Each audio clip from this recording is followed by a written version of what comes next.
বিশ্বকাপের চূড়ান্ত স্কোয়াড ঘোষণার আগে অরল্যান্ডোর ক্যাম্পিং স্টেডিয়ামে শেষ প্রীতি ম্যাচটি খেলল ব্রাজিল।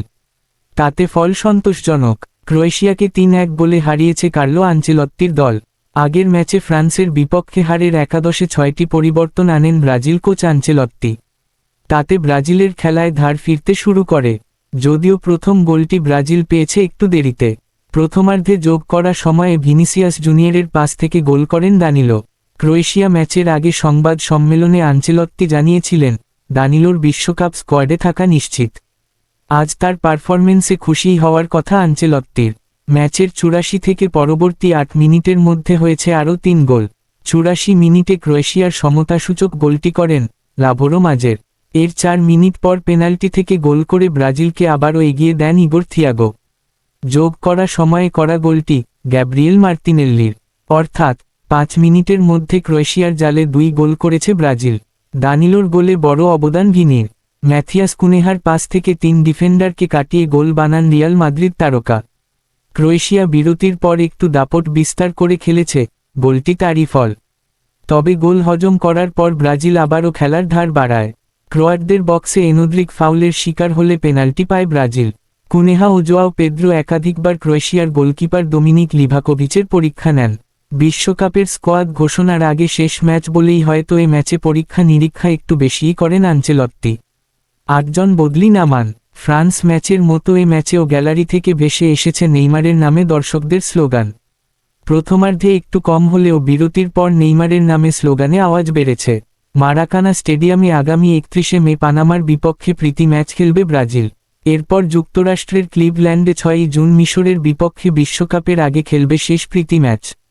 এ দুটি ম্যাচে বিশ্বকাপের জন্য ঘোষণা করা স্কোয়াড থেকে একাদশ গড়বেন আনচেলত্তি।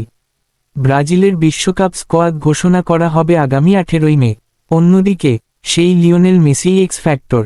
মৌরিতানিয়ার বিপক্ষে প্রীতি ম্যাচে আর্জেন্টিনার একাদশে ছিলেন না মেসি। বিরতির পর মাঠে নামেন। ম্যাচটা ২-১ গোলে জিতলেও ভালো খেলতে পারেনি আর্জেন্টিনা।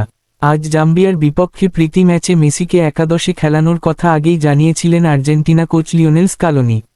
সে অনুযায়ী মেসি যেমন শুরু থেকেই খেললেন পুরো সময়, তেমনি আর্জেন্টিনার খেলায়ও ফিরেছে ছন্দে। আফ্রিকান দলটিকে ৫-০ গোলে উড়িয়ে দিয়েছে স্কালোনির দল। ২ অর্ধে ২টি করে গোল করেছে আর্জেন্টিনা। অন্য গোলটি আত্মঘাতী। প্রথমার্ধে গোল করেন হুলিয়ান আলভারেজ ও মেসি। বিরতির পর ৫০ মিনিটে পেনাল্টি থেকে গোল করেন নিকোলাস ওতামেন্দি।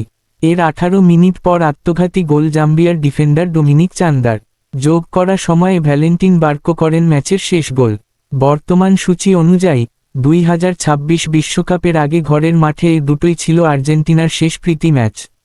ম্যাচ শেষে তাই গ্যালারির দর্শকদের গুডবাই জানিয়েছেন মেসিরা। ৪ মিনিটে আলভারেজের প্রথম গোলটির উৎস মেসি। লিয়ান্দ্রো পারেদেসের কাছ থেকে দূরপাল্লার পাস পেয়ে জাম্বিয়ার বক্সে ফেলেন বল। ডান পায়ের জোরালো শটে আর্জেন্টিনাকে এগিয়ে দেন আতলেতিকো মাদ্রিদ স্ট্রাইকার।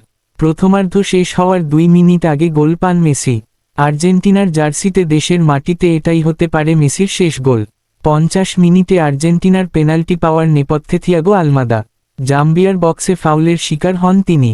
রেফারি পেনাল্টির বাঁশি বাজানোয় স্পটকিক ওতামেন্দিকে দিয়ে নেওয়ান মেসি। দেশের মাটিতে জাতীয় দলের জার্সিতে এটাই শেষ ম্যাচ ওতামেন্দির।